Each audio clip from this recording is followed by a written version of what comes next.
All right, I am here with third place, Tony Martin. How are you, Tony? I'm good. Very tired. Very tired? Very tired. How?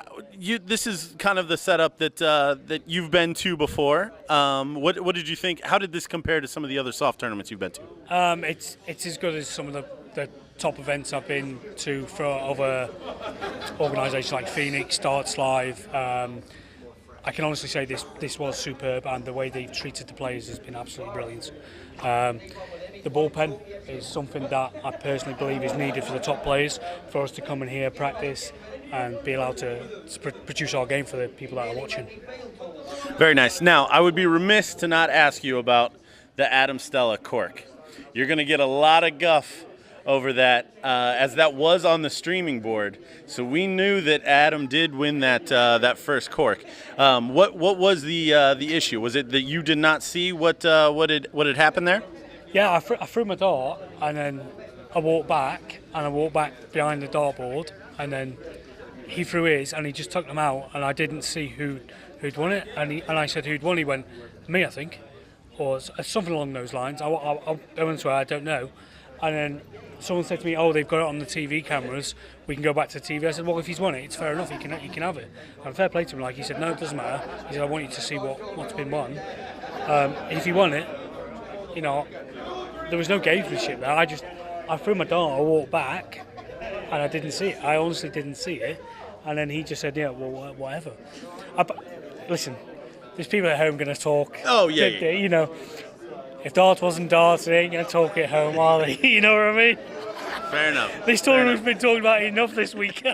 That's very, very true, very true. But again, I would be remiss. But that was basically the story we had gotten as well. You hadn't seen the bowl. Adam had agreed to recork, and away the match went. You know, and I tipped my hat to him, and that was fair play. I mean, if he'd have walked around and said, I'm taking it, I'd said, okay, fair enough, because someone did actually come over and say, we've got it on camera. A guy with a microphone in his ear, he said, we've got it on camera. I said, okay, you know, whatever. After that, it was just like, yeah, whatever. You know, it's like, all right, let's get down to work. Perfect. You know? Perfect. No, well, let's talk about the work you did today. I think the asterisk that kind of got put on that after everybody saw what transpired was kind of frustrating, because you were throwing well enough to win this tournament.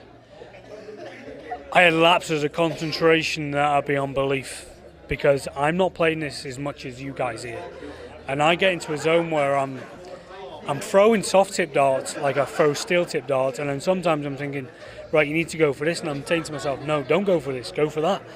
I doubt myself too much, and I should be going for a 7 or a 9, and I start thinking, no, let's go here. So the Hollywood shots, Right. The Hollywood shots don't bring the money in. You know, and a couple of times today, even against Boris before, I was 2-1 up. Personally, I believe in my heart now, I'm going away not too happy. I believe I should have beaten him. For the first time that I've ever played him, I believe I should have beaten him. But Boris won the whole tournament, but I personally believe I should have beaten him before. But I played the wrong shot at the wrong time, and that's what cricket is. It's about playing the right shots at the right time. You know that. Everybody here who plays cricket knows that. But when you hit them, what you're going for, nobody can say any different to you, because when you hit them, it's high five. Well, and that's one of the difficult parts about, especially calling a Boris match, because you don't really know where exactly it's going to go, and that's a difficult thing to play against. I thought you handled it quite well. I think you kind of summed up that match very well. That you just kind of picked the wrong spots to kind of go off script, and Boris made you pay. Yeah, there was a couple of shots. I've played Boris because we're from Europe. We play each other more than probably you guys see him, and you guys see myself. So we play each other more in Europe. Boris is not a conventional dart player. You can go trip 20, trip 19, trip 18 against Boris, and he'll just go 9-17s, he'll go 9-15s, 9-16s, and he'll be looking at you going, what are you going to do? And you're going, well, I'm trying. Yeah. Well, and I like in your answer how you looked up, because that's exactly like, I don't know what I'm going to do. And you know what, for me personally, being from England where we don't really have much soft tip, I look at the likes of Boris, and for me, that's what I aim to be like. I want to be up to that standard of Boris's darts. In Europe, representing Europe, representing England, representing me, representing my family. That's what I want to do. Perfect. Well, Tony, I greatly appreciate it. Congratulations on third place today. Thank you very much for having me. And if I'm invited back next year, I'll be here.